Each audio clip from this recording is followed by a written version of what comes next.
The rain hammered against the cracked pavement of downtown Seattle with the relentless fury of 1,000 tiny fists, each droplet carrying with it the weight of another dreary November afternoon.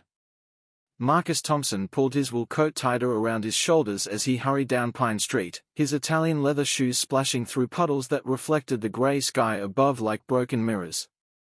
At 42, Marcus had grown accustomed to the city's perpetual dampness, but today something felt different about the rain, heavier, more ominous, as if the sky itself was weeping for reasons he couldn't yet understand. The financial district buzzed with its usual symphony of honking horns, screeching brakes, and the distant hum of construction that never seemed to end. Marcus had just left another brutal board meeting at Pinnacle Investments, where he served as senior partner. The quarterly reports had been better than expected, bonuses were being discussed, and his corner office on the 37th floor awaited his return. Yet despite all his success, despite the six-figure salary and the respect of his peers, Marcus felt an emptiness gnawing at him that no amount of money seemed capable of filling. As he approached the intersection of Pine and 2nd Avenue, Marcus noticed a small figure huddled beneath the weathered green awning of Murphy's Deli. The boy couldn't have been more than 10 or 11 years old, his thin frame dwarfed by a jacket that had seen better days. The child's dark hair was plastered to his forehead by the rain, and his sneakers, once white but now a mottled gray, had holes that allowed the water to seep through. What struck Marcus most, however, were the boy's eyes, deep brown and impossibly old for such a young face, holding a wisdom born of hardship that no child should possess. "Excuse me, sir," the boy called out as Marcus passed, his voice barely audible above the traffic. There was no desperation in his tone, no aggressive pleading that Marcus had grown used to ignoring from the city's homeless population. Instead, there was something almost dignified about the way the child addressed him, a politeness that seemed incongruous with his obvious circumstances. Marcus paused, his hand instinctively moving to check his watch. He had another meeting in 20 minutes, and the rain was only getting worse. Yet something about the boy's demeanor made him stop. Perhaps it was the way the child stood up straighter as he approached, or the fact that despite his obvious poverty, he had made an effort to clean himself up. His face was scrubbed, his hair combed as neatly as possible, and his clothes, though worn, were clean. "What do you need?" Marcus asked, pulling out his wallet. He typically gave homeless individuals a few dollars without much thought. It was easier than engaging, and it helped assuage whatever guilt he might feel about his own comfortable circumstances. The boy's eyes lit up with something that might have been hope, but he didn't immediately reach for the money. Instead, he looked directly at Marcus with those ancient eyes and said, "I was wondering if you could spare just $1, sir." Just one. Marcus almost smiled at the specificity of the request. Most people asked for whatever change you had, or mentioned needing money for food or bus fare. But this boy was asking for exactly $1, as if that precise amount held special significance. $1? Marcus repeated, curious despite himself. That's very specific. What do you need it for? The boy glanced down at his worn sneakers, and for a moment, Marcus thought he might not answer. When he looked back up, there was a vulnerability in his expression that hit Marcus like a physical blow to the chest. "It's for my little sister," the boy said quietly. "Today's her birthday." The words hung in the air between them, simple and devastating in their honesty. Marcus felt something shift inside his chest, a crack in the carefully constructed walls he had built around his heart over the years of corporate climbing and emotional detachment. "Your sister's birthday," Marcus repeated, his voice softer now. He crouched down to the boy's eye level, no longer concerned about his expensive suit or the rain soaking through his coat. "How old is she turning?" 6, the boy replied, and now Marcus could see the tears mixing with raindrops on the child's cheeks. "She's been asking for weeks if we are going to have a party, if there's going to be a cake. I keep telling her we will, but..." His voice trailed off, and he wiped his nose with the back of his hand. "But you don't have the money," Marcus finished gently. The boy nodded, unable to speak. Marcus felt his throat constrict with an emotion he hadn't experienced in years. When was the last time he had cried? When was the last time anything had moved him so deeply that he couldn't maintain his composure? "What's your name?" Marcus asked. "David," the boy replied. "David Martinez." "And your sister?" "Isabella. We call her Izzy." A small smile crossed David's face when he said her name, transforming his features and reminding Marcus just how young this child really was. Marcus pulled a $20 bill from his wallet, but David shook his head. "I only need $1, sir. There's a bakery 2 blocks down that sells day-old cupcakes for $1 each. I figure if I can get her one with a candle, that's almost like a birthday cake, right?" The simplicity of the plan, the pure love behind it, broke something inside Marcus that he hadn't even realized was frozen. Here was a boy, barely old enough to be out on his own, who had clearly thought through exactly what he could do with one precious dollar to make his sister happy. Marcus thought of his own childhood birthdays, elaborate parties at expensive venues, custom cakes from the city's finest bakeries, gifts that cost more than some families made in a month. Yet he doubted any of those celebrations had been planned with a fraction of the love and care that David was putting into finding $1 for a day-old cupcake. "Tell me about Isabella," Marcus said, settling more comfortably into his crouch despite the rain. Something told him this conversation was more important than whatever meeting he was supposed to attend. David's entire demeanor changed when he talked about his sister. The weariness seemed to lift from his shoulders, and his eyes brightened with genuine joy. "She's the smartest kid you've ever met," he began, his voice gaining strength. "She can already read chapter books, and she's only in 1st grade.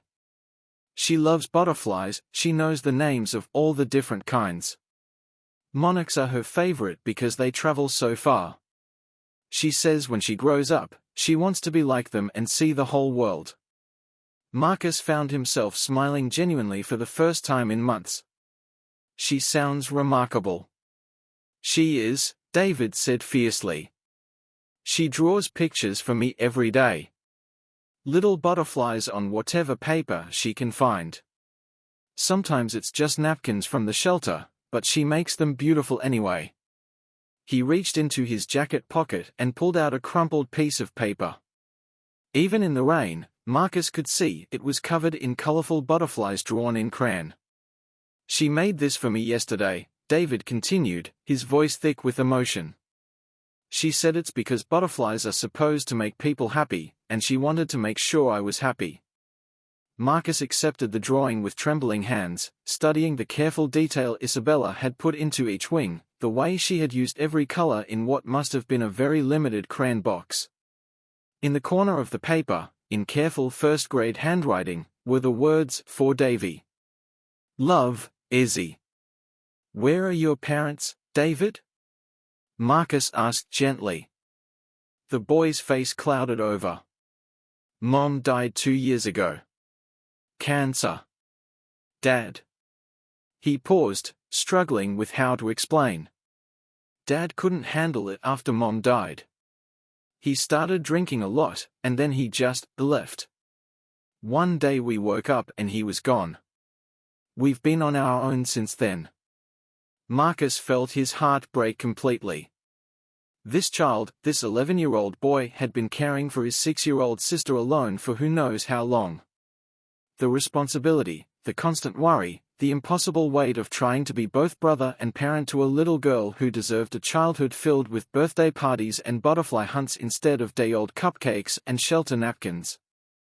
"How do you take care of yourselves?" Marcus asked, though he wasn't sure he wanted to hear the answer. "We stay at different places," David said carefully. "Sometimes the youth shelter has room for both of us. Sometimes Mrs. Garcia from the community center lets us sleep there if we help clean up. And sometimes—" he gestured vaguely at the awning above them. "Sometimes we just find somewhere dry." Marcus thought of his empty 3-bedroom condo, with its floor-to-ceiling windows overlooking Elliott Bay and its kitchen that he rarely used because he ate most of his meals at expensive restaurants. He thought of the guest bedrooms that sat pristine and unused, the bathroom stocked with luxury toiletries, the refrigerator filled with food that often went bad because he was never home to eat it. "David," Marcus said slowly, "I want to help you. Both of you. More than just $1. The boy's eyes widened, but there was wariness there too. "We don't take charity, sir. I work for what we need. I sweep floors at the market on weekends, and I help unload trucks at the food bank. I just couldn't get enough this week because Izzy was sick and I had to stay with her." The pride in David's voice was unmistakable. Even in his desperate circumstances, even at 11 years old, he had a work ethic and dignity that put most adults to shame. Marcus realized that this wasn't a lazy child looking for a handout, this was a young man doing everything in his power to care for his family. "I understand that," Marcus said carefully. "But today is special. Today is Isabella's birthday. Let me ask you something, David. If you could give your sister anything in the world for her birthday, what would it be?" David didn't hesitate. "A real home. A place where she could have her own room, maybe with butterfly decorations. A place where she wouldn't have to worry about where we're going to sleep or whether there's going to be enough food. A place where she could just be a kid." The simple honesty of the answer hit Marcus like a physical blow. This boy wasn't dreaming of video games or toys or the kinds of things most children wanted. He was dreaming of basic human needs: safety, security, stability. He was dreaming of being able to give his sister a normal childhood. Marcus made a decision that would change both their lives forever. "David, what if I told you that I might be able to help make that happen?" The boy's eyes narrowed slightly. "What do you mean?" "I mean," Marcus said, standing up and extending his hand to David, "what if we started by going to that bakery and getting Isabella not just one cupcake, but a real birthday cake? And then we figure out what comes next." David stared at the offered hand for a long moment. "Why would you do that? You don't even know us." It was a fair question, and Marcus found himself struggling to answer it. Why was he doing this? What was it about this boy and his sister that had broken through years of emotional numbness and corporate cynicism? Perhaps it was the reminder that real problems existed beyond stock portfolios and profit margins. Perhaps it was seeing love in its purest form, a child willing to beg for a single dollar to bring joy to his sister. Or perhaps it was simply that Marcus had been searching for meaning in his life without even realizing it, and meaning had found him in the form of an 11-year-old boy standing in the rain. "Because," Marcus said finally, "everyone deserves to have their birthday celebrated. And because I think maybe you and Isabella are exactly what I've been looking for without knowing I was looking for anything at all." David studied Marcus's face for what seemed like an eternity. There was an intelligence in those young eyes that spoke of having learned to read people quickly, a survival skill born of necessity. Whatever he saw in Marcus's expression must have convinced him, because he slowly reached out and took the offered hand. "Okay," David said quietly. "But just for today. Just for Izzy's birthday." Marcus smiled, feeling lighter than he had in years. "Just for today," he agreed, though he suspected that this day would be the beginning of something much larger. They walked together toward the bakery, Marcus shortening his stride to match David's smaller steps. The rain continued to fall, but somehow it no longer seemed quite so cold or relentless. As they walked, David told Marcus more about Isabella, how she insisted on saying goodnight to every butterfly in the pictures she drew, how she shared half of whatever food they had with stray cats, how she still believed in magic despite everything they had been through. "She keeps asking me when Dad's coming back," David said as they approached the bakery. "I don't know what to tell her anymore. Part of me wants to keep hoping he will, but..." He trailed off, kicking at a puddle. "But part of you knows he won't," Marcus finished. "Yeah. And I think Izzy knows it too, even though she doesn't want to say it. Sometimes I catch her crying when she thinks I'm not looking. She tries to be strong for me, you know? 6 years old, and she's trying to take care of me because she knows how hard I'm trying to take care of her. Marcus felt tears threatening again. The image of these two children, both trying to protect the other from the harsh realities of their situation, was almost too much to bear. How many nights had they gone to sleep hungry? How many times had David lain awake worrying about where they would go next, while Isabella drew butterflies to try to make him smile? The bakery was warm and bright, filled with the rich smells of bread and pastry. The woman behind the counter looked up as they entered, her expression shifting from professional politeness to concern as she took in David's appearance. "We are here for a birthday cake," Marcus announced, his voice stronger and more confident than it had been in months. "It's for this young man's sister. She's turning 6 today." David looked up at Marcus in amazement. "So, you said a cupcake. I can't let you." "David," Marcus said gently, placing a hand on the boy's shoulder. "What did I say about today being special?" The woman behind the counter, whose name tag read Rosa, seemed to understand immediately what was happening. 6 years old, she said warmly, looking at David. "That's a very important birthday. What kind of cake does she like?" "She loves chocolate," David said hesitantly, still seeming unable to believe this was really happening. "But she's never actually had a real birthday cake before. Just the cupcakes we've shared sometimes." Rosa's expression softened even further. "Well then, we'll have to make sure this one is extra special." "What's her name?" "Isabella." "Izzy." Rosa disappeared into the back of the shop, and Marcus could hear her moving around, clearly preparing something special. While they waited, Marcus studied David's profile. The boy was still tense, as if waiting for the other shoe to drop, for this kindness to be revealed as some sort of cruel joke. Trust, Marcus realized, was a luxury that David couldn't afford. How many times had adult promises been broken in this child's short life? When Rosa returned, she was carrying a small but beautiful chocolate cake decorated with delicate purple and blue butterflies made of icing. David's sharp intake of breath was audible throughout the quiet shop. "Butterflies," David whispered. "How did you know?" Rosa smiled. "Lucky guess. And I added 6 candles, of course." She handed David a book of matches. "For the birthday girl."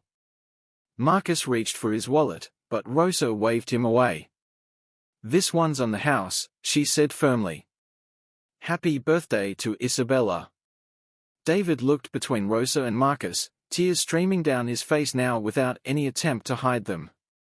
"I don't understand," he said. "Why is everyone being so nice to us?" Marcus crouched down again, looking directly into David's eyes. "Because kindness is supposed to be the rule, not the exception. Because you love your sister enough to stand in the rain asking for $1. Because you deserve kindness, David. Both of you." They left the bakery with the cake carefully boxed and a bag of day-old pastries that Rosa insisted they take. The rain had softened to a gentle mist, and the afternoon light filtering through the clouds seemed brighter somehow. "Where is Isabella now?" Marcus asked as they walked. "At the library," David replied. "Mrs. Chen lets us stay there during the day sometimes. Izzy loves the children's section.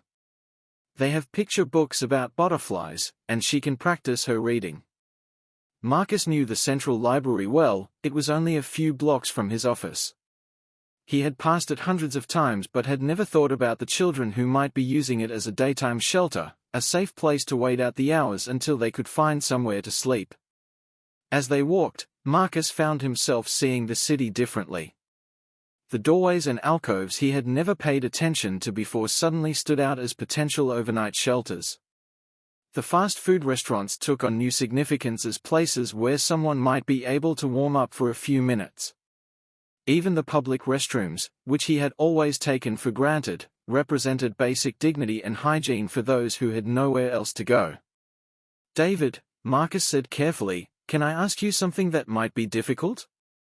The boy nodded, his grip tightening slightly on the cake box. Have you ever thought about contacting social services? About getting help through official channels? David's entire body tensed. They'd split us up, he said immediately. Foster families don't want to take siblings, especially not when one of them is old enough to be trouble. I heard them talking about it at the shelter once. They said kids like me are hard to place because we've been on our own too long. His voice grew fierce. I won't let them take Izzy away from me. I'm all she has left. Marcus felt his heart break all over again.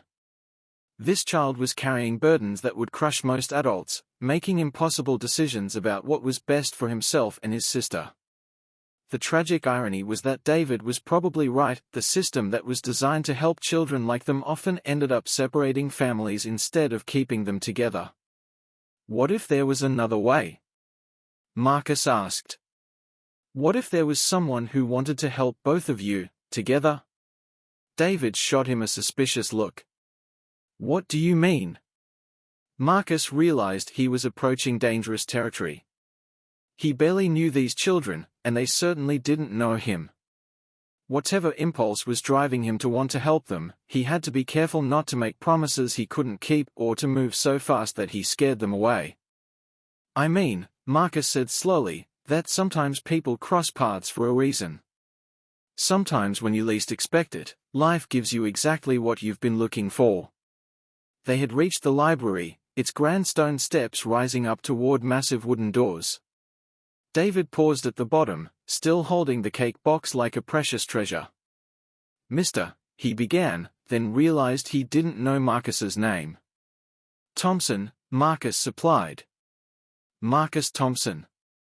Mr. Thompson, David said formally, I want you to know that what you did today, nobody's ever done anything like that for us before. Izzy's going to be so happy. He paused, struggling with emotion. I don't know how to thank you. You don't need to thank me, Marcus said. Seeing Isabella's face when she sees that cake will be thanks enough. David smiled for the first time since Marcus had met him, and the transformation was remarkable. When he smiled, he looked like what he was, a child. Not a caregiver or a protector or a survivor, but simply an 11-year-old boy excited to surprise his little sister on her birthday. They climbed the library steps together, the cake box between them like a bridge connecting two vastly different worlds. As they approached the children's section, Marcus could hear a small voice reading aloud, carefully sounding out each word. That's her, David whispered, his pace quickening. Isabella Martinez was sitting cross-legged on the floor of the library's children's area, a large picture book open in her lap. Even from behind, Marcus could see that she was tiny for 6 years old, probably underweight from inconsistent meals and the stress of their circumstances. Her dark hair was pulled back in a neat ponytail secured with what looked like a rubber band, and her clothes, while clean, were clearly hand-me-downs several sizes too large. She was reading to herself from a book about monarch butterflies, her finger following each word as she carefully pronounced the longer scientific names. Her dedication and focus were remarkable for such a young child, but there was something heartbreaking about the way she sat alone in the corner, as if she had learned to make herself as small and unnoticed as possible. Izzy, David called softly. The little girl turned around, and Marcus felt his breath catch in his throat. Isabella had the same dark, intelligent eyes as her brother, but where David's held weariness and premature maturity, Isabella's still sparkled with wonder and possibility. When she saw David, her entire face lit up with pure joy. "Davy!" she exclaimed, jumping up and running toward them. It was only when she got closer that she noticed Marcus standing beside her brother, and she slowed down, suddenly shy. "Izzy," David said, his voice thick with barely contained excitement, "this is Mr. Thompson. He helped me get something special for your birthday." Isabella looked up at Marcus with curious eyes, taking in his expensive suit and polished shoes. "Hello," she said politely, the manners her mother had taught her still intact despite everything they had been through. "Hello, Isabella," Marcus said, crouching down to her level just as he had with David. I've heard so much about you. Your brother tells me you're quite an expert on butterflies. Isabella's shyness melted away at the mention of her favorite subject. I am, she said proudly. Did you know that monarch butterflies can fly all the way to Mexico? That's like, really, really far. That is really far, Marcus agreed solemnly. They must be very strong butterflies. They are, Isabella confirmed. And they are beautiful too. Do you want to see my pictures? Before Marcus could respond, she had run back to where she had been sitting and returned with a small notebook. The pages were filled with butterfly drawings, each one carefully colored and labeled with what Marcus assumed were the names of different species. For a 6-year-old, the artwork was remarkably detailed and showed a genuine love for the subject. These are beautiful, Isabella, Marcus said honestly. You are a very talented artist. Isabella beamed at the praise, then looked up at her brother expectantly. Davy, you said you had something special? David's grin was so wide it seemed to split his face in half. Happy birthday, Izzy, he said, revealing the cake box from behind his back. Isabella's eyes went wide as David opened the box to reveal the chocolate cake with its butterfly decorations and 6 bright candles. For a moment, she just stared, as if she couldn't quite believe what she was seeing. Is it really for me? She whispered. It's really for you, David confirmed. A real birthday cake, just like I promised. Isabella looked from the cake to her brother to Marcus, her eyes filling with tears. But these were tears of joy, not sadness, and when she spoke, her voice was filled with wonder. It has butterflies, she said softly, reaching out to touch one of the icing decorations with a careful finger. Real butterflies, just like in my pictures. Marcus felt his own eyes filling with tears as he watched the interaction between the siblings. The love between them was so pure, so powerful, that it seemed to transform the sterile library space into something magical. This was what family looked like, he realized.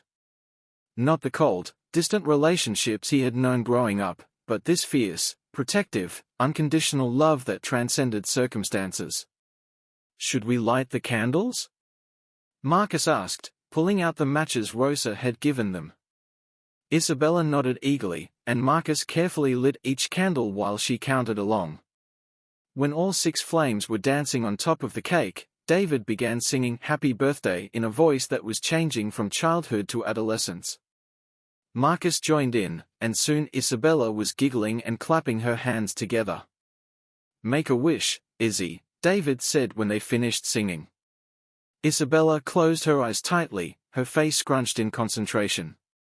Marcus found himself wondering what a 6-year-old girl in her circumstances would wish for. A real home? Food security? Her father's return? Or maybe something as simple as being able to keep the butterfly book she had been reading. When she opened her eyes and blew out the candles, the light in her face was brighter than the flames had been. What did you wish for? David asked. Isabella shook her head solemnly.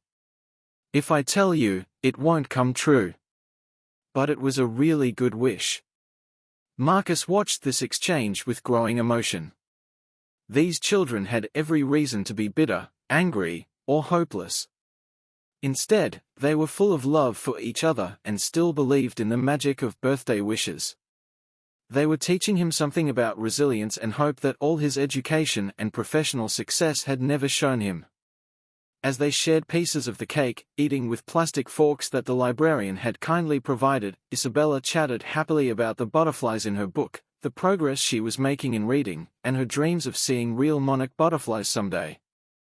Mr. Thompson, she said suddenly, looking up at him with those bright, intelligent eyes, do you have a family? The question caught Marcus off guard. No, he said quietly. I don't. That's sad, Isabella said with the straightforward honesty of childhood. Families are the best thing ever. Even when things are hard, if you have family, you have everything you need. Out of the mouths of babes, Marcus thought. This 6-year-old girl, who had lost her mother and been abandoned by her father, who slept in shelters and ate day-old cupcakes for birthday celebrations, understood something about the nature of wealth that Marcus had spent 42 years failing to grasp. "You know what, Isabella?" Marcus said. "I think you might be right about that." As the afternoon wore on, Marcus found himself reluctant to leave. He listened to Isabella read from her butterfly book, marveled at more of her artwork, and heard stories from David about their adventures around the city. They knew every free activity, every warm place to spend a cold day, every librarian or shopkeeper who was kind to children with nowhere else to go. But as closing time approached, the reality of their situation began to reassert itself. David started gathering up Isabella's things, his earlier joy fading back into the worry and responsibility that seemed to be his constant companions. "Where will you go tonight?" Marcus asked quietly while Isabella was distracted by putting her drawings back in her notebook. "There's a church about 10 blocks from here," David replied. "They have a youth group meeting tonight, and sometimes Pastor Williams lets kids hang out if they have nowhere else to go. If that doesn't work out." He shrugged, the gesture trying to convey a nonchalance he clearly didn't feel. Marcus made another decision that surprised even him. "What if you didn't have to figure that out tonight?" David's head snapped up. "What do you mean?" "I mean," Marcus said carefully, "what if I told you that I have a place where you and Isabella could stay? Just for tonight, just to get out of the rain. No strings attached, no obligations. Just a warm, safe place to sleep." David's eyes narrowed with suspicion again. "Why would you do that? What do you want from us?" It was a fair question from a child who had learned that adult kindness often came with hidden costs. Marcus struggled to find words that would convey his sincerity without frightening them. "David," he said finally, "what I want is to go home tonight knowing that you and Isabella are somewhere safe and warm. What I want is to wake up tomorrow morning knowing that a 6-year-old girl didn't have to sleep on the street on her birthday. That's all I want." Isabella looked up from her notebook, sensing the tension in the conversation. "What's wrong, Davy?" David was clearly torn. Marcus could see the internal battle playing out on his face, the desperate need for safety and security warring with the hard-earned caution that had kept them alive. "Nothing's wrong, Izzy," David said softly. "Mr. Thompson he was offering to let us stay at his house tonight." Isabella's eyes went wide. "Really? A real house? With beds?" "With beds," Marcus confirmed. "And a kitchen where we could make real dinner. And a bathroom where you could take a hot shower if you wanted to." The longing in Isabella's face was heartbreaking. How long had it been since she had had a hot shower? Since she had slept in a real bed with clean sheets? "Please, Davy?" Isabella asked, looking up at her brother with pleading eyes. "Just for my birthday?" Marcus could see David's resolve crumbling. How could he deny his sister this simple wish, especially on her birthday? But the fear in his eyes was real too. Trusting strangers was dangerous when you were responsible for someone else's safety. "I know you don't know me," Marcus said quietly. "I know you have no reason to trust me. But I'm not asking you to take this on faith alone." He pulled out his wallet and extracted his business card and driver's license. "This is who I am, where I work. You can call the police and give them this information. You can tell someone where you're going. You can leave anytime you want to, for any reason." David studied the cards carefully, reading every detail. Marcus could practically see him weighing the risks against the benefits, calculating whether this was a chance worth taking. "One night," David said finally. "Just one night, and only because it's Izzy's birthday." Marcus felt a relief so profound it almost knocked him off balance. "One night," he agreed. As they left the library together, Marcus was acutely aware that he was taking a massive leap into the unknown. He had no experience caring for children, no idea what he was getting himself into. But as he watched Isabella skip between him and David, chattering excitedly about the prospect of a hot shower and a real bed, he knew he was doing the right thing.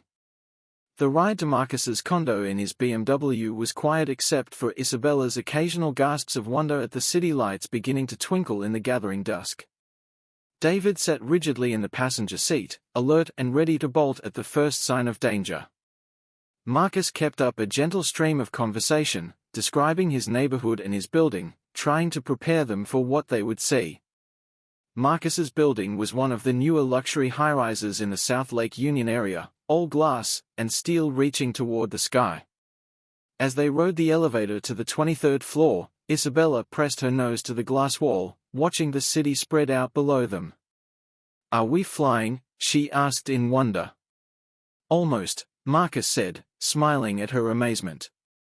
When they entered Marcus's condo, both children fell silent.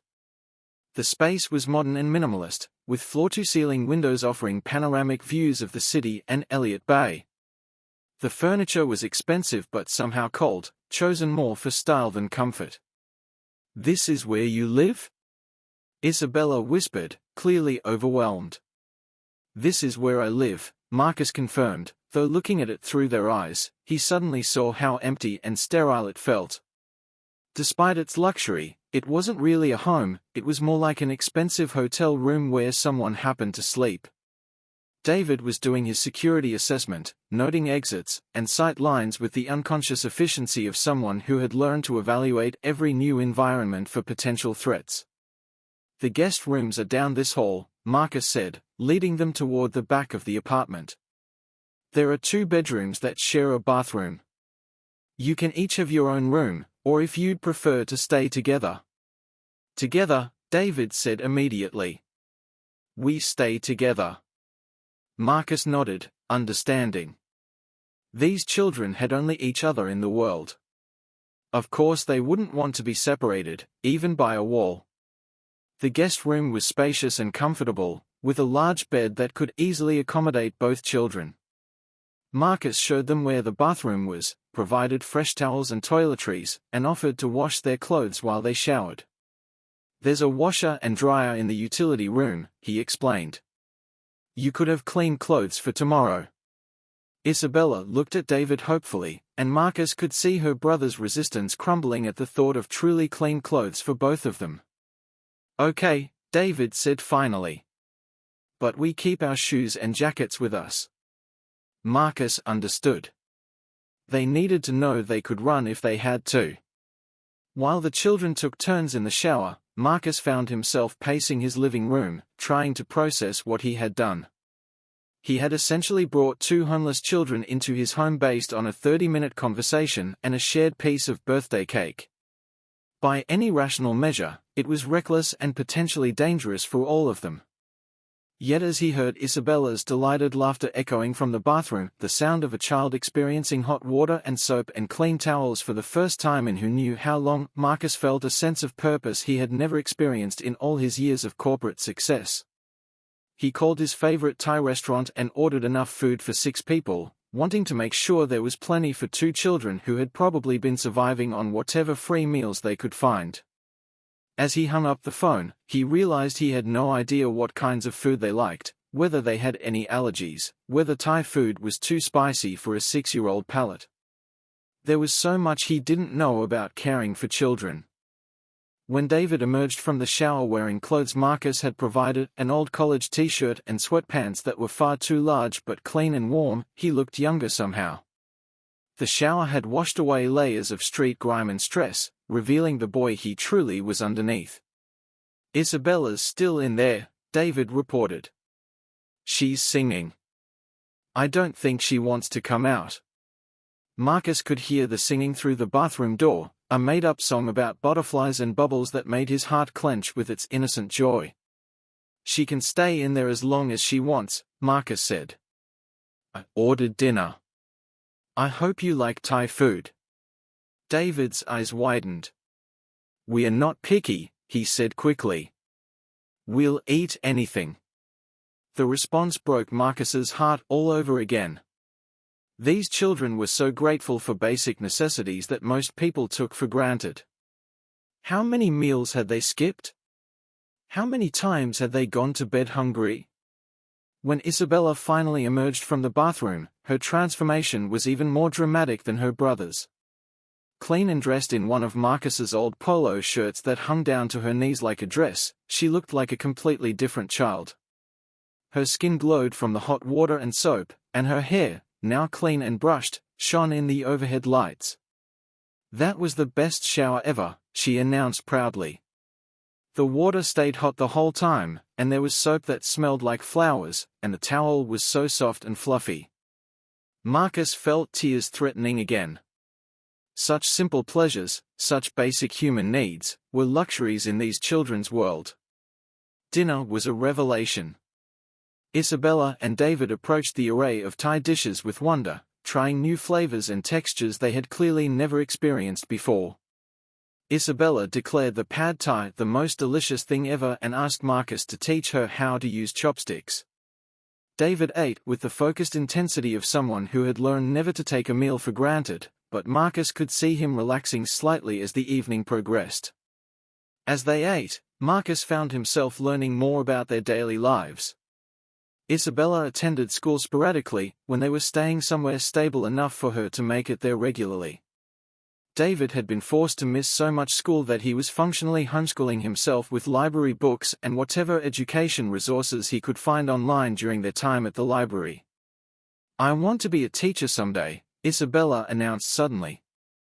"So I can help kids learn to read like me." "That's a wonderful goal," Marcus said sincerely. "You'd make a great teacher." "And I want to study butterflies," she continued. "Maybe I could be a teacher who teaches about butterflies."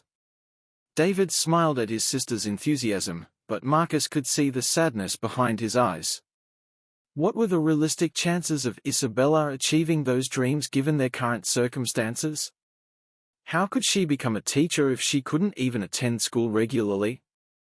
After dinner, they settled in the living room, where Isabella immediately gravitated toward the large windows overlooking the city. The lights twinkled below like earthbound stars, and she pressed her face to the glass in wonder. "It's so beautiful," she breathed. "It looks like the whole world is made of lights." Marcus joined her at the window, seeing his city through her eyes. From this height, the problems and struggles of street level were invisible. It was all just beauty and possibility, the way the world must look to someone who still believed in magic despite everything they had endured. "Isabella," Marcus said carefully, "can I ask you something?" She nodded, her attention still mostly focused on the view. "Earlier today, when you made your birthday wish, what did you wish for?" Isabella turned to look at him, her expression serious. "I wished for Davy to stop worrying so much," she said quietly. "He thinks I don't notice, but I see how scared he gets sometimes. How tired he is. I wished for him to be able to be a kid again, like me." The wisdom and selflessness of her answer left Marcus speechless. Here was a 6-year-old girl who was more concerned about her brother's well-being than her own desperate circumstances. Even her birthday wish had been for someone else's happiness. David had overheard from the kitchen, where he had been helping clear dishes, and Marcus saw tears streaming down the boy's face. In that moment, Marcus realized that Isabella's wish was actually within his power to grant at least partially. He could give David a night where he didn't have to worry about where they would sleep, what they would eat, whether they would be safe. He could give both children a few hours of simply being children. "David," Marcus called softly. "Come here." When David joined them at the window, Marcus put a hand on each child's shoulder. "I want you both to know," he said carefully, "that whatever happens next, tonight you don't have to worry about anything. Tonight, you're safe, you're fed, you're warm, and you're together. Tonight, Isabella's birthday wish comes true." They stood there together, watching the city lights flicker and dance below them, three people from completely different worlds who had somehow found each other on a rainy afternoon in downtown Seattle. Marcus realized that in trying to help these children, they had already helped him more than they could know. They had reminded him what really mattered, what real wealth looked like, what family actually meant. As the evening progressed, they watched movies on Marcus's large-screen TV, with Isabella curled up between her brother and Marcus on the couch. She fell asleep during the second movie, her head pillowed on David's shoulder, one small hand still clutching the butterfly drawing she had shown Marcus at the library. "She's exhausted," David said quietly, stroking his sister's hair with gentle hands. "She doesn't sleep well when we don't have somewhere safe to stay." "When was the last time she slept through the night?" Marcus asked. David considered the question. "Really slept through the night?" "Probably not since before Dad left. There's always something to worry about when you're on the street. Always some noise or some danger or just the cold." Marcus carried Isabella to the guest room, marveling at how light she was, how fragile she felt in his arms. David followed, helping to tuck her into the large bed where she looked impossibly small and vulnerable. "She's going to love this tomorrow morning," David said, smoothing the covers around his sister. "She hasn't slept in a real bed in." He paused, calculating. "In over a month." Marcus felt anger rising in his chest, not at David, but at a system that allowed children to fall through the cracks this way. How was it possible that in a city full of wealth and resources, two bright, loving, deserving children were sleeping on the streets? As David settled into the bed beside his sister, Marcus realized he didn't want to leave them alone. Not because he didn't trust them, but because he was afraid that if he went to his own room, he might wake up to find this had all been a dream. "David," he said quietly from the doorway, "thank you for trusting me tonight. Thank you for letting me be part of Isabella's birthday." David looked up from where he was lying protectively next to his sister. "Thank you for..." He struggled for words. "Thank you for seeing us. Most people look right through us like we are not even there." Marcus understood exactly what he meant. How many times had he himself walked past people in need without really seeing them, without acknowledging their humanity? These children had forced him to see not just them, but himself, who he had become and who he wanted to be. Sleep didn't come easily for Marcus that night. He lay in his own bed staring at the ceiling, thinking about David's fierce love for his sister, Isabella's innocent wisdom, and the profound responsibility he felt toward both of them. One night, he had promised. Just one night. But already he knew that one night wouldn't be enough. He found himself thinking about his own childhood, growing up in a house where love was conditional on achievement, where emotional distance was the norm, where material success was valued above all else. His parents had provided everything money could buy but had never given him what David and Isabella had given each other, unconditional love and unwavering loyalty. Sometime in the early hours of morning, Marcus made a decision that would change all their lives. He didn't know exactly how he was going to do it, what legal hurdles he would have to navigate, what challenges lay ahead. But he knew with absolute certainty that he was not going to let these children return to the streets. When he finally fell asleep, it was to the sound of Isabella's gentle breathing from the room down the hall, and the knowledge that for the first time in years, he was exactly where he was supposed to be. Marcus woke at dawn, as he always did, but instead of immediately reaching for his phone to check emails and market reports, he lay still and listened. The condo was quiet, but it was a different kind of quiet than usual, not the empty silence of solitude, but the peaceful quiet of a home where people were safely sleeping. He slipped out of bed and padded quietly to the kitchen, where he began preparing what he hoped would be the best breakfast David and Isabella had ever had.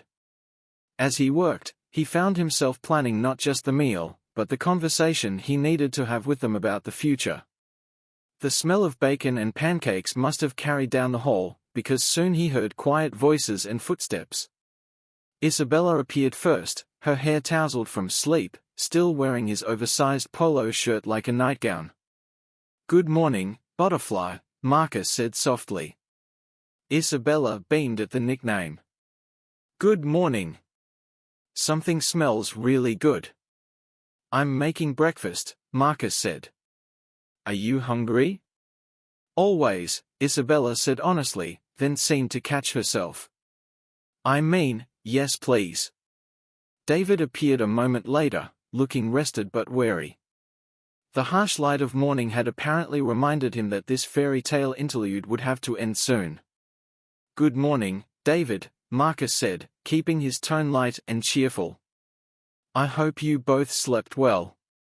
Like logs, Isabella announced happily. That bed was like sleeping on a cloud made of marshmallows. David managed a small smile at his sister's enthusiasm. We slept fine, thank you. Better than we have in a long time. As they ate breakfast together, Marcus watched the children carefully. Isabella was chattering about her dreams, which had been filled with butterflies and birthday cakes. David was quieter, clearly preparing himself for whatever came next. I've been thinking, Marcus said carefully as they finished eating. About what happens next. David's entire body tensed. We should probably get going soon, he said quickly. We don't want to overstay our welcome. What if I told you that you weren't overstaying anything? Marcus asked. What if I told you that I've been thinking about a more permanent solution? David's eyes narrowed with suspicion, but Isabella looked up with interest. What kind of solution? Marcus took a deep breath, knowing that what he said next would either open up new possibilities for all of them or send David and Isabella running back to the streets. I've been thinking about what Isabella said yesterday, Marcus began. About families being the best thing ever. About how if you have family, you have everything you need. He paused, looking directly at David. What if I told you that I think the three of us could be a family? The silence that followed was deafening. Isabella looked confused but hopeful. David looked terrified. What exactly are you saying? David asked, his voice tight with controlled emotion. I'm saying, Marcus continued carefully, that I would like to look into the possibility of becoming your legal guardian. Both of you. Together. Permanently. Isabella gasped, her eyes going wide. You mean we could live here? Forever? I mean, Marcus said, that you would never have to worry about where you were going to sleep again. You would never have to go hungry again. You would never have to be afraid again. And most importantly, you would never be separated from each other. David was staring at Marcus as if he couldn't quite believe what he was hearing. People don't just adopt random kids they met on the street. You're not random kids, Marcus said firmly. You're David and Isabella Martinez. You're a boy who loves his sister so much he stands in the rain begging for $1 to buy her a birthday cupcake. You're a girl who dreams of teaching other children to read and studying butterflies. You're two of the most remarkable people I've ever met, and if you'll let me, I would be honored to be your family. Isabella launched herself from her chair and wrapped her arms around Marcus's waist, holding on tightly. Yes, yes, yes, she cried. Please, Davy, can we say yes? But David was shaking his head, tears streaming down his face. You don't understand, he said. It's not that simple. We are damaged goods. The system doesn't work the way it's supposed to. They'll find reasons why it can't happen.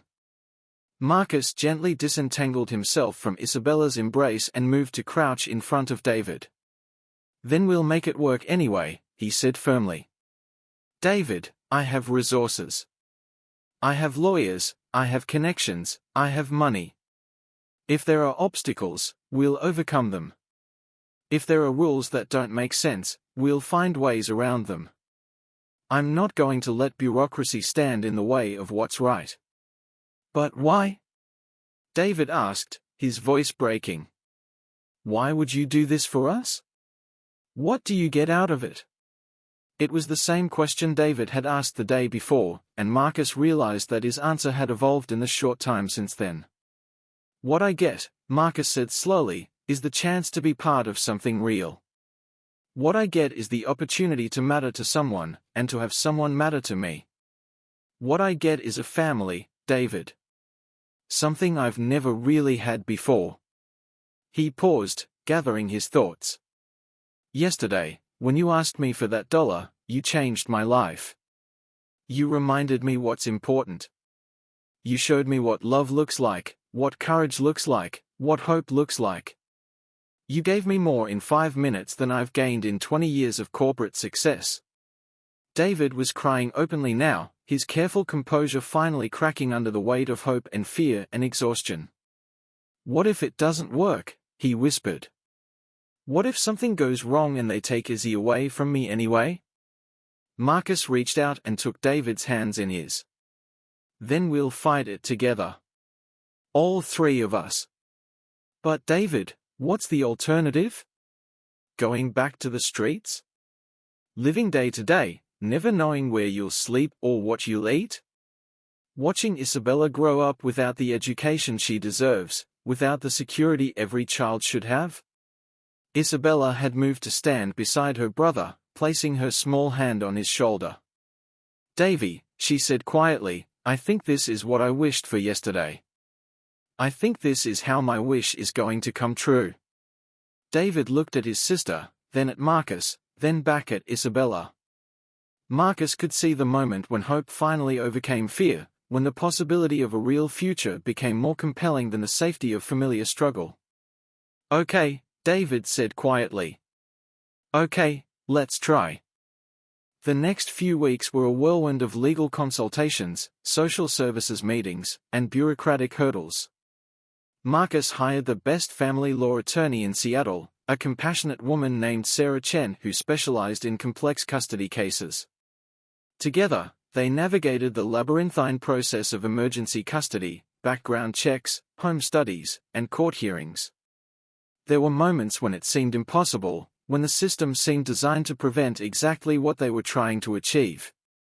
David's fears proved well-founded. There were caseworkers who questioned why a successful businessman would want to take on 2 difficult children, administrators who insisted that traditional foster families would be more appropriate, and procedures that seemed to prioritize bureaucratic convenience over the children's best interests. But Marcus had underestimated the power of his own resources and determination. He hired additional lawyers, called in favors from colleagues who knew judges and politicians, and made donations to organizations that supported children in foster care. More importantly, he refused to give up, refused to accept no as a final answer, refused to let the system's failures become David and Isabella's fate. Throughout the process, the children lived with Marcus under a series of temporary custody arrangements. Isabella thrived in the stability and security, blossoming like a flower that had finally been given enough water and sunlight.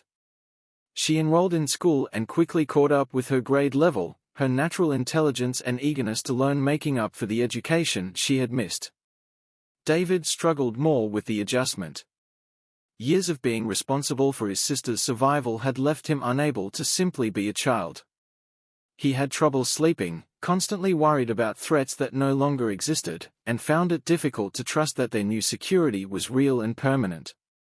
Marcus found himself learning to be a parent in the most intense way possible, navigating everything from homework help to bedtime stories to teenage emotions.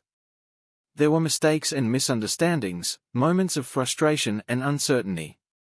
But there were also moments of pure joy: Isabella's first A on a spelling test, David's first genuine laugh, the night Isabella fell asleep reading in Marcus's lap. 3 months after that rainy afternoon outside Murphy's Deli, Marcus stood in a courthouse holding 2 adoption decrees that made what had always been true in their hearts legally official. David and Isabella Martinez were now David and Isabella Thompson, and Marcus was officially, legally, and permanently their father. The celebration dinner that night was at the same Thai restaurant where Marcus had ordered takeout on their first night together. But this time, they were a family celebrating a beginning rather than strangers sharing an uncertain temporary arrangement. So what happens now? Isabella asked as she carefully wielded her chopsticks, having mastered the technique over the past months. Now we live our lives, Marcus said. Now you focus on school and your butterfly studies. Now David gets to figure out what he wants to be when he grows up instead of just surviving day to day. Now we get to be a family for real and forever." David smiled, a genuine, relaxed smile that Marcus had rarely seen in those first difficult weeks. "I still can't quite believe it's real," he admitted. "Believe it," Marcus said firmly. "This is real. This is permanent. This is family." As they walked home together through the Seattle streets, past the library where Marcus had first seen Isabella reading about butterflies, past the bakery where Rosa had made that magical birthday cake, past the corner where a desperate boy had asked for $1 and changed 3 lives forever, Marcus reflected on how much had changed. He still had his job, still lived in the same condo, still drove the same car. But everything was different because now it all had meaning. Now he had people to come home to, people who needed him, people he loved more than he had ever imagined possible. The evening they had once dreaded, coming home to an empty space, was now the best part of his day. The condo that had once felt sterile and cold was now filled with life and laughter. Isabella's butterfly drawings covered the refrigerator, David's books were stacked on every surface, and the guest room had been transformed into 2 distinct spaces where the children could have their privacy while still staying close to each other. 6 months later, Marcus sat in the audience of Isabella's school auditorium, watching her perform in the first-grade spring concert. She was singing a song about flowers and butterflies, her face glowing with confidence and joy. Beside him, David was taking pictures with the expensive camera Marcus had bought him when he expressed interest in photography, a hobby that was helping him see the world as beautiful rather than dangerous. After the performance, Isabella ran over to them, still wearing her flower costume, bubbling with excitement about her solo and the applause she had received. "Did you see me?" she asked, throwing herself into Marcus's arms. "Did you hear me sing?" "We saw you," Marcus assured her, hugging her tightly. "You were magnificent." "The best flower in the whole garden," David added, grinning at his sister's theatrical bow. As they walked out to the car together, Isabella skipping between her father and brother, Marcus thought about that moment in the rain when he had first seen David standing under the awning. He thought about the $1 the boy had asked for and the birthday wish that had brought them all together. Isabella's birthday was approaching again, her first birthday as a Thompson, her first birthday in a real home with a real family. Marcus was planning something special, something that involved a trip to the Butterfly Conservatory and a cake that would make Rosa's creation look simple by comparison. But he also knew that the real gift had already been given and received. The real gift was the chance to matter to someone, to be needed and loved and trusted. The real gift was the opportunity to watch 2 remarkable children grow up safe and secure and full of possibility.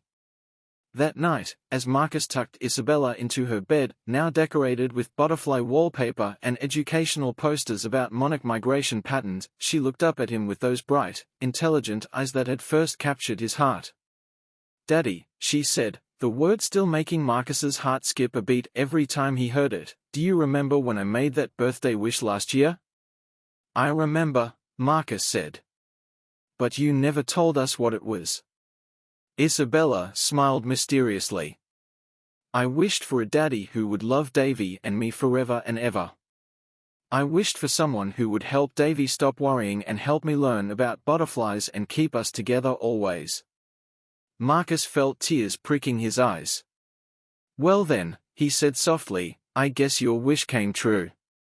"It did," Isabella said contentedly, snuggling down under her covers. "And you know what the best part is?" "What's the best part?" "Now Davy gets to make wishes too, because he finally believes they can come true."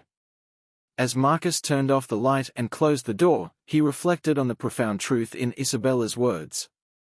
David was finally learning to hope again, to trust in the future, to believe that good things could happen and last. The boy who had been forced to grow up too fast was slowly learning how to be a teenager, making friends at school, talking about college, planning for a future that stretched beyond simple survival. Marcus found David in his room, working on homework at the desk they had picked out together. The teenager looked up when Marcus knocked on the doorframe. "Everything okay?" David asked. "Everything's perfect," Marcus replied. "I just wanted to say good night." David smiled, his face relaxed and content in a way that would have been unimaginable a year ago. "Good night, Dad." As Marcus headed to his own room, he thought about the man he had been before that rainy afternoon, the empty life he had been living without even realizing how empty it was. He thought about all the money he had earned and spent on things that ultimately didn't matter, all the success he had achieved that had left him feeling hollow and purposeless. The truth was, David and Isabella had saved him far more than he had ever saved them. They had given him a reason to come home, a reason to care about something beyond profit margins and market fluctuations. They had taught him what love looked like, what sacrifice meant, what family actually was. A year later, Marcus stood once again on a rainy Seattle afternoon, but this time he was not alone. Isabella was beside him, now 7 and reading at a 4th grade level, her backpack full of books about lepidoptery and marine biology. David, now 12 and taller every day, was on his other side, camera in hand as he documented their weekly trip to Pike Place Market. They were there to visit Rosa at the bakery, a tradition they had maintained ever since that first birthday cake. Rosa had become something like a grandmother to the children, always having fresh cookies ready when they stopped by and asking about Isabella's school projects and David's photography. As they walked through the market, Marcus noticed a young woman sitting alone near the flower stands, holding a sign asking for help. Without hesitation, Isabella walked over and gave her a butterfly drawing and a kind word. David followed, offering to take her picture if she wanted, something he had started doing to help homeless individuals have photos for identification or job applications. Marcus watched his children with pride and amazement. They hadn't forgotten where they came from, hadn't lost their compassion or their understanding of what it meant to struggle.